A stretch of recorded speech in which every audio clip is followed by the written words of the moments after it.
Bonjour à tous, merci beaucoup pour l'invitation.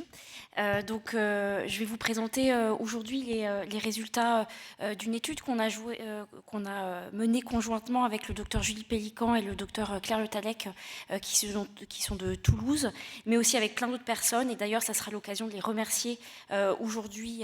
On l'a déjà fait, mais encore une fois, je pense que ça sera plus que nécessaire, puisqu'on a été très nombreux à participer à ce travail. Alors, comment est né ce projet? On est parti en fait de ce qu'on savait des traitements par boucle fermée ou de délivrance semi-automatisée de l'insuline.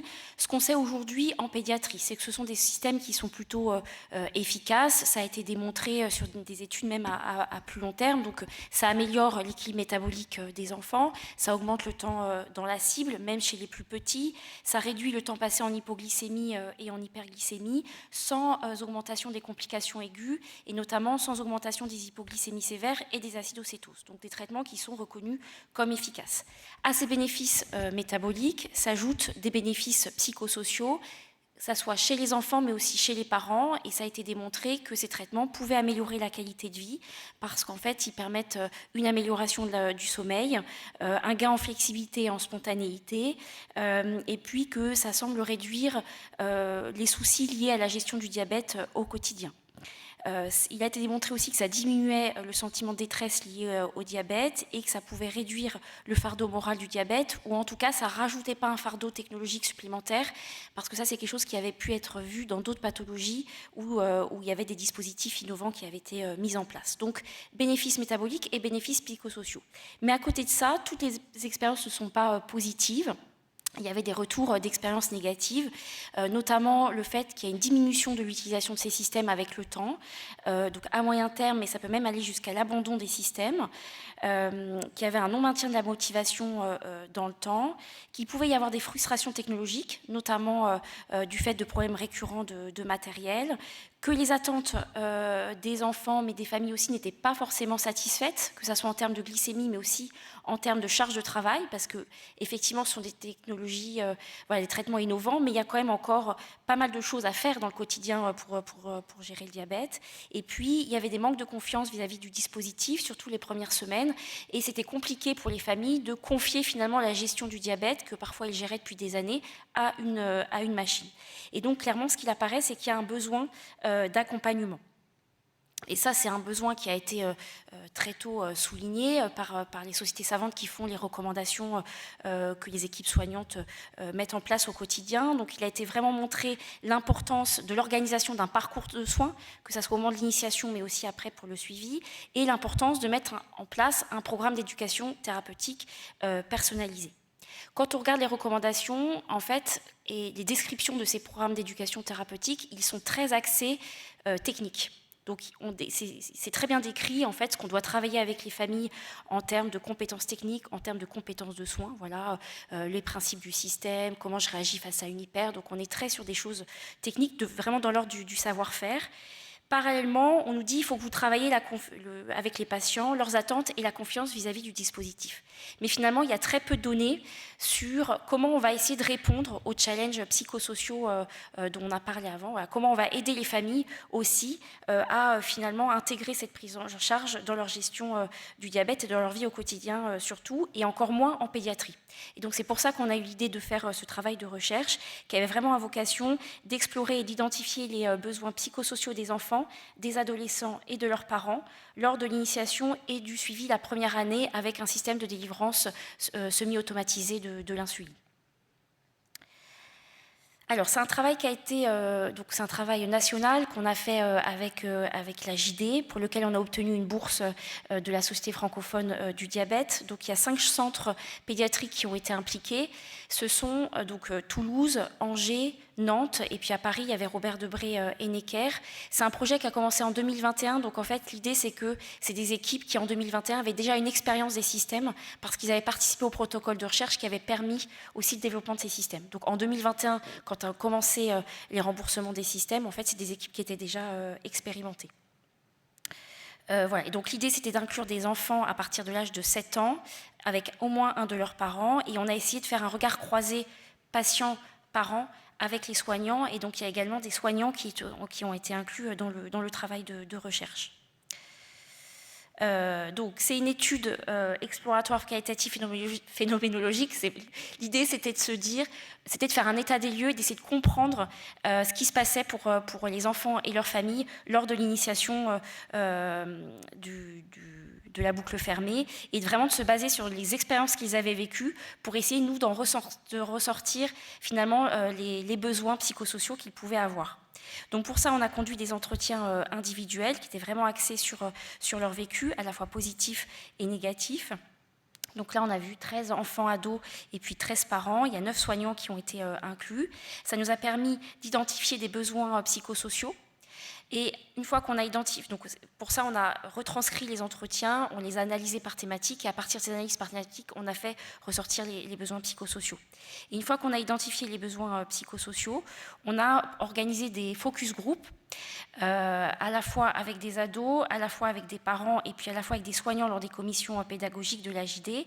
Et le but, en fait, de ces focus group, c'était de soumettre les besoins psychosociaux qu'on avait identifiés lors des entretiens, de les valider ou non, et puis après, par un processus de co-construction durant l'atelier, d'essayer de voir à quel moment, en fait, ce besoin apparaissait et comment on pouvait y répondre, comment on pouvait aider les familles à y répondre en fonction de la temporalité, mais aussi en fonction du public. Est-ce qu'il y avait des choses qui étaient plus pour les ados, plus pour les parents, etc. Donc au total, on a inclus, alors j'ai pas enlevé les animations, on a inclus 30 jeunes qui avaient en moyenne 12 ans, ils avaient entre 7 et 16 ans pour la plupart, ils avaient un diabète quand même depuis plusieurs années puisqu'ils avaient au moins, en moyenne 7 ans d'évolution de diabète, et ils avaient 2 systèmes de délivrance semi-automatisés, le système Medtronic 780 et le système Tandem Control IQ, puisque c'est ceux qui étaient disponibles et remboursés à l'époque. Voilà. Et globalement, c'est que des patients qui ont eu un bénéfice métabolique de ce système, puisqu'ils avaient en moyenne 7,7 d'hémoglobine glyquée avant la mise en place du système, et ils avaient 7% d'hémoglobine glyquée 6 mois après la mise en place du système. Ensuite, on a inclus 41 parents, à la fois des mamans et à la fois des papas, et puis 9 professionnels de santé pour les entretiens, qui étaient tous issus d'équipes qui étaient expérimentées dans la prise en charge du diabète, puisque c'est que des équipes qui suivent plus de 500 patients, et puis tous les professionnels avaient au moins 10 ans d'expérience en diabétologie pédiatrique. Et puis on a aussi fait les focus group au moment des commissions pédagogiques de l'AJD, et là l'expérience était plus fluctuante en fonction des équipes dont étaient issus les professionnels. Donc 6 besoins ont été identifiés, donc se sentir en sécurité, se sentir accompagné et soutenu, gagner en autonomie, vivre moins centré sur le diabète, trouver sa place dans la nouvelle organisation familiale et apprendre à lâcher prise. Donc, pour se sentir en sécurité, ce que relevaient les enfants et leurs familles, c'était qu'ils avaient besoin de bien comprendre comment fonctionnait le système, de maîtriser le matériel, de percevoir l'efficacité du système de délivrance de l'insuline, que ça soit en temps réel, mais aussi à court terme, et puis de faire confiance au dispositif. Donc le fait de percevoir l'efficacité y contribuait, mais aussi le fait de se sentir soutenu par les professionnels, par l'entourage, mais aussi par le système de délivrance semi-automatisé contribuait à leur confiance. En fait, ils avaient besoin vraiment de percevoir que ce système de délivrance de l'insuline était un allié et les aidait vraiment au quotidien. Et une fois qu'ils avaient perçu ce système comme un allié, ça leur permettait de lui faire confiance et de pouvoir plus facilement en tout cas, gérer le diabète au quotidien avec ce système.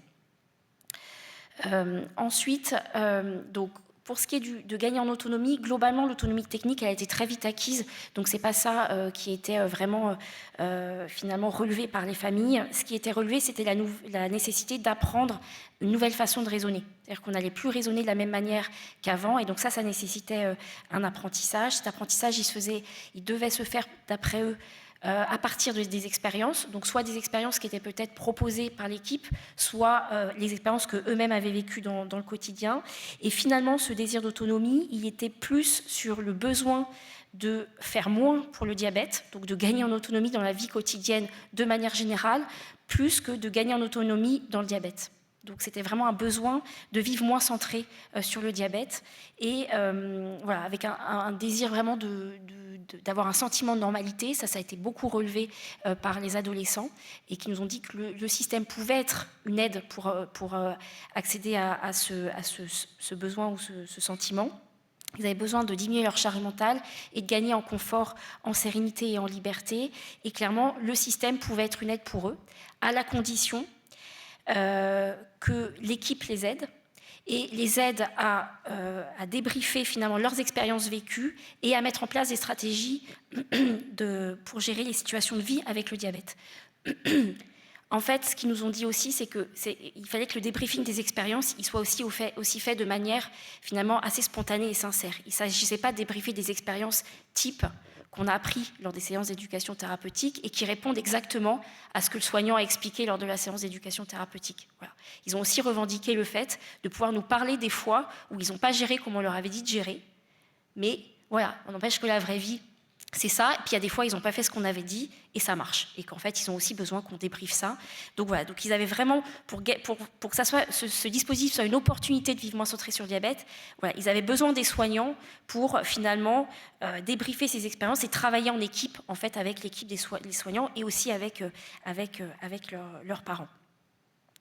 Ensuite, pour lâcher prise et laisser faire le système, donc ils nous ont clairement dit, en fait, on a déjà de base besoin de l'accepter quand on commence avec le système, et puis après, c'est la confiance qui va nous aider à le faire.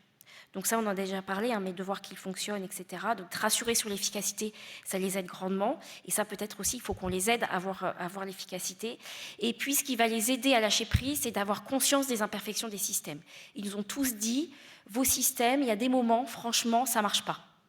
Dans ces situations, ils ne fonctionnent pas. C'est la réalité, les systèmes sont aujourd'hui imparfaits. Donc l'idée, c'est d'avoir conscience de ces imperfections pour voir comment on fait avec ces imperfections, peut-être comment on contourne ces imperfections. Et donc ça, c'était important pour qu'ils puissent lâcher prise et pas être toujours en train de vouloir finalement agir à la place du système. Ils ont aussi besoin de collaborer. Voilà, c'est pas parce qu'on leur dit de lâcher prise qu'ils veulent être passifs, ils ont besoin de collaborer avec le système. Et pour ça, clairement, l'accompagnement des soignants est la clé, et c'est ce qu'ils nous ont vraiment dit, à la fois dans les entretiens et dans les focus group. Voilà. Et après, pour trouver la place dans la nouvelle organisation familiale, c'est d'avoir aussi l'opportunité de s'interroger sur ce que ça change dans l'organisation de la famille, dans les liens parents-enfants, puisqu'en fait, c'est des opportunités d'autonomie pour le jeune, donc voilà, voir comment ça s'organise au sein de la famille, et puis se définir des nouveaux objectifs familiales, voilà, qui fait quoi dans la famille, ça change les missions un peu de tout le monde, et c'est d'avoir un temps pour se poser là-dessus aussi. Alors, par public, si on regarde. Alors les enfants de moins de 11 ans, donc les 7-11 ans, il n'y avait pas de besoin particulier. C'est encore des enfants qui ne sont pas très autonomes hein, par définition. Donc finalement, leur besoin d'autonomie, c'est plus dans la gestion du diabète en général. Donc il n'y avait pas de besoin particulier à ce moment-là, à la seule condition qu'ils nous ont dit qu'ils avaient besoin d'être là quand on fait l'éducation thérapeutique des parents. Ils avaient besoin d'être présents et d'être actifs, pas être mis à l'écart, et qu'on s'adresse qu'à leurs parents pendant les séances d'éducation thérapeutique. Pour les adolescents, donc on a mis ado à partir de 11 ans, à partir de l'entrée au collège. Ce qu'ils ont relevé, c'est que finalement, le fait de bénéficier de système, ce n'était pas forcément une évidence, qu'ils avaient besoin de se motiver et que ceux qui les motivaient le plus, c'était les autres jeunes de leur âge. Donc les pères avaient un rôle très important pour finalement qu'ils acceptent de porter ces systèmes. Et puis, tout comme les pères ont un rôle très important pour les expériences et pour finalement apprendre à partir des expériences, puisqu'ils ont besoin d'apprendre des expériences des leurs, mais aussi de celles des autres. Et ça, donc, ils avaient besoin vraiment d'être avec les pères tout au long de ce processus d'apprentissage, les premières semaines d'utilisation du système. Voilà. Les jeunes sont très rapidement à l'aise avec le système, donc finalement, les besoins n'exportent pas là-dessus. Les besoins, ce qu'ils nous ont dit, c'est qu'ils ont vraiment besoin des soignants pour les rassurer au départ, les informer, fixer des objectifs avec eux, mais aussi pour comprendre que malgré le fait qu'ils ont une thérapie innovante qui a l'air de marcher super bien, mais en fait, il reste un adolescent avec un diabète, et donc il y a des phases de vie où peut-être que le diabète, la prise en charge n'est pas forcément au premier plan, et donc il fallait qu'on continue à garder un équilibre entre les enjeux de la gestion du diabète, mais aussi les enjeux de leur vie d'adolescent. Et ça, voilà, ils nous ont fait remarquer aussi qu'à l'occasion de la mise en place de ces dispositifs, peut-être que l'équipe soignante était moins à l'écoute de ça, peut-être plus préoccupée par la technologie, peut-être aussi dans une phase d'apprentissage, hein, quand on commence avec des nouveaux systèmes, donc peut-être qu'on était moins ouvert au fait que ça restait des jeunes avec un diabète et qu'on était beaucoup plus focus sur le traitement du diabète que sur leur vie à eux. Les parents, donc plus que les jeunes, ils ont besoin d'être rassurés sur l'efficacité du système, et on le verra parfois même en amont en fait, de l'initiation. Ils ont besoin de plus de temps pour intégrer les exigences de ce nouveau type de traitement. Ils ont besoin de réviser, ça ils l'ont dit, à 6 mois en fait, de l'initiation. On a l'impression qu'on ne sait plus gérer une situation d'urgence. Donc ça, ils ont besoin en fait d'avoir des séances d'éducation thérapeutique pour revoir les choses. Ça change dans leur rôle de parents. Ils ont plus de temps pour être parents, moins soignants, et ça change leur relation qu'ils ont avec les jeunes. Voilà, et ça diminue leur charge mentale au quotidien. Alors, pour les jeunes, finalement, l'utilisation efficace, enfin, les premières semaines de l'utilisation du système, ce qui semble important pour qu'ils accèdent finalement et qu'ils bénéficient vraiment au maximum des bénéfices du système, ils ont besoin que leurs parents lâchent prise et leur fassent confiance. Ça, ils nous l'ont vraiment affirmé. Et donc, ils ont besoin qu'on les aide parfois à gérer le stress parental. Et alors, il n'y a que des parents dans la salle, et c'est pas grave, à gérer le stress parental et qu'on les aide à exprimer leurs besoins d'autonomie vis-à-vis des parents. Parce que parfois, d'eux-mêmes, ils n'arrivent pas à exprimer leurs besoins d'autonomie. Et donc, ils ont besoin qu'on les aide pour ça. Et à contrario, les parents, ce qu'ils ont vraiment souligné, c'est que pour lâcher prise, eux, ils avaient besoin de faire confiance à leurs jeunes dans la gestion du diabète et ils ont besoin d'être accompagnés sur l'accompagnement vers l'autonomie de leurs jeunes. Ce n'est pas une évidence, ça ne l'est déjà pas, mais en plus avec un nouveau système qui ne maîtrise pas, c'est encore plus compliqué d'accompagner son jeune vers l'autonomie et de savoir quel est son rôle en tant que parent de jeune avec un diabète et en plus avec un système de délivrance automatisé de l'insuline. Alors, sur la temporalité des besoins, le premier besoin qui est exprimé, c'est le besoin de se sentir en sécurité. Voilà. Chez les parents, c'est même un besoin qui arrive avant, c'est-à-dire que le jour où on initie le système, il faut déjà qu'ils se sentent un peu en sécurité. Voilà, ils ne sont pas prêts à être complètement dans l'inconnu le jour J, donc ils ont besoin d'être préparés en amont avant de venir pour l'activation du système. Ensuite, dans les premières semaines, ce qui va vraiment être important, ça va être le lâcher-prise et gagner en autonomie. Ça, c'est beaucoup plus facile pour les jeunes qui vont en quelques semaines, donc en général à 3 mois, ça c'est un besoin auquel ils ont pu répondre. Par contre, pour les parents, c'est un petit peu plus long, ça peut aller jusqu'à 6 mois. Et la nouvelle organisation familiale, en fait, elle va se faire tranquillement une fois que tout le monde aura fini par comprendre un peu ce qui se passe pour lui, elle aura réussi à lâcher prise et à gagner en autonomie. Pour les besoins de se sentir soutenu et de vivre centré sur le diabète, en fait, ce n'est pas des besoins qui sont spécifiques à la mise en place d'un système en boucle fermée. Ce sont des besoins qui sont finalement continus dans toute la prise en charge du diabète, qui sont là, présents aussi à ce moment-là, et qui sont d'autant plus présents à distance de la mise en place de la boucle fermée. C'est-à-dire qu'une fois qu'on a passé les 6 premiers mois, ça y est, qu'on commence à trouver sa place, qu'on sait utiliser le système, ils ont encore énormément besoin d'être soutenus et de travailler avec les soignants sur la gestion du diabète dans la vie quotidienne. Alors, quelles pistes ils nous ont données pour répondre à ces besoins-là? Le premier, c'est sur le rôle des soignants et la posture des soignants. Donc, ils ont besoin d'une équipe qui est à l'écoute, qui va s'adapter au moment de leur vie, qui va s'appuyer sur leurs expériences, qu'elles soient peut-être positives ou négatives, qu'elles soient en lien avec ce qui était recommandé, qu'il y ait un vrai travail d'équipe et que le jeune soit intégré dans l'équipe, tout comme le système finalement de délivrance semi-automatisée de l'insuline, qu'on soutienne leur motivation, recadrer ces sorties de route. Alors, c'est les mots qui ont été utilisés. L'idée, c'est de se dire que voilà, avec le temps, peut-être qu'il y a des attitudes qui font moins bien qu'avant, donc ils ont toujours besoin d'être accompagnés en fait pour utiliser au mieux les dispositifs, et ils ont besoin de renforcer les connaissances, notamment pour les parents, les compétences techniques et de sécurité à distance de la mise en route du système, et d'être accompagnés pour l'autonomisation. Dans les modalités d'apprentissage, ils ont vraiment souligné l'importance que ça soit par étapes, que ça s'appuie vraiment sur les expériences, et ça vraiment ça a l'air d'être un point très important, et l'importance des pairs pour partager les expériences, se motiver et faire communauté, et c'est très important lors du démarrage des systèmes, mais aussi à distance. Donc, ce qu'il apparaît, c'est que nous, en tant qu'équipe soignante, il faut qu'on accompagne au développement de compétences de soins, mais aussi au développement de compétences qu'on appelle psychosociales, c'est-à-dire qu'on les aide à s'adapter à la vie avec le nouveau dispositif, qu'on les aide à développer des compétences sociales pour vivre avec ce dispositif, mais aussi des compétences émotionnelles. Alors, je ne vais pas rentrer dans le détail des compétences, mais pour vous donner un peu, peut-être expliciter un petit peu. Donc, autour du soin, ça finalement, c'était assez clair avant de commencer le travail. Et comme je vous l'ai dit dans les recommandations, finalement, c'est très bien décrit. C'est expliquer le fonctionnement du système, voilà. Nous, ce qu'on a ajouté, c'est peut-être à partir de ce qui nous avait été relevé par les familles et les jeunes, c'est repérer l'aide apportée par le système, être assuré par l'efficacité du système sur soi, mais aussi sur les autres. Ensuite, pour s'adapter à la nouvelle vie avec ce système et à la nouvelle prise en charge du diabète, ça serait d'optimiser l'utilisation du système malgré ses limites, voilà, qui existent, mais on peut très bien faire avec, ajuster ses pratiques en s'appuyant sur ses expériences, et puis trouver un équilibre entre lâcher prise et surveillance. Pour les compétences sociales, ça serait identifier les personnes ressources de son entourage, verbaliser ses besoins auprès de son entourage, que ce soit les parents, vis-à-vis des parents, des pères, mais aussi des soignants, retrouver sa place aussi, que ce soit sa place d'ado, sa place de parent dans la vie familiale.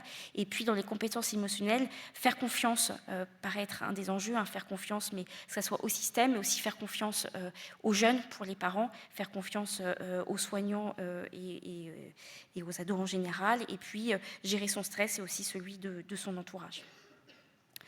Alors, qu'est-ce que ça nous dit voilà, nous, en tant que soignants, ce qui ressort de ce travail, c'est qu'on se dit qu'il faudrait vraiment qu'on adapte les programmes d'éducation thérapeutique lors de la mise en place de ces dispositifs, qu'on intègre le travail des compétences psychosociales aux objectifs techniques qui sont travaillés très largement, qu'on différencie vraiment les séances qui sont proposées aux ados et les séances qui sont proposées aux parents, parce que c'est vrai que les besoins sont globalement les mêmes, mais ils ne sont pas au même moment et ils ne portent pas tout à fait sur la même chose. Donc quand même, ça serait intéressant de séparer ça lorsqu'on propose le programme d'éducation thérapeutique au départ, et puis de proposer un accompagnement à distance de l'initiation, puisqu'aujourd'hui, ce qui est très fait, c'est qu'il y a un accompagnement rapproché les 3 premiers mois, puis après, il n'y a pas forcément de prise en charge qui sont proposées dans les parcours de soins, donc ça serait de proposer un accompagnement à distance, et un accompagnement à distance, pour l'ado, ça serait de s'asseoir un accompagnement sur sa vie d'ado, pas forcément encore centré sur le dispositif, mais de retravailler avec eux, voilà, comment on peut les aider, comment ce système peut les aider dans leur vie d'ado au quotidien. Et les parents, ils auraient plutôt besoin de ce qu'ils nous ont remonté, de retravailler sur des choses techniques, le schéma de remplacement, la conduite à tenir en cas de cétose, etc. L'intégration des pairs semble effectivement très importante. Et puis, ce qu'on se dit, quand on voit finalement ce qu'ils attendent de nous, peut-être que nous aussi, il faudrait qu'on rédige un référentiel de compétences pour les soignants, pour qu'on ait une sorte, voilà, un peu de cahier des charges, mais en tant que soignant, quand on va mettre en place ces dispositifs et travailler avec les familles. Voilà. Donc il y a de nombreux besoins les 3 premiers mois, mais ils sont présents même la première année. Donc c'est important que nous, on l'ait aussi en tête. Et finalement, de travailler les deux ensemble, les compétences de soins et les compétences psychosociales, ça fait sens puisque voilà, les deux font écho. Voilà, on ne peut pas juste gérer techniquement le diabète dans la vie quotidienne. On a besoin, voilà, d'être tout simplement dans la vie quotidienne, donc d'être en interaction avec les autres, d'être en interaction au sein de la famille, etc., de faire face aux situations de vie. Et donc ça fait sens de travailler les deux en même temps. Voilà, et donc j'en profite, comme je disais, pour remercier toutes les personnes qui ont travaillé avec nous sur ce projet de recherche, les équipes de soins, les patients qui ont participé, parce qu'ils nous ont donné quand même un petit peu de leur temps, les parents également, et puis à la fois les soignants qui ont participé à la conception du projet, qui nous ont aidés à la réalisation des entretiens, que ce soit dans les services de soins, mais aussi à l'AJD, puisque Charline Boissier a participé, et puis toutes les personnes qui ont collaboré à l'organisation des focus group qu'on a fait en région, donc à Nantes, à Toulouse et à Paris. Voilà.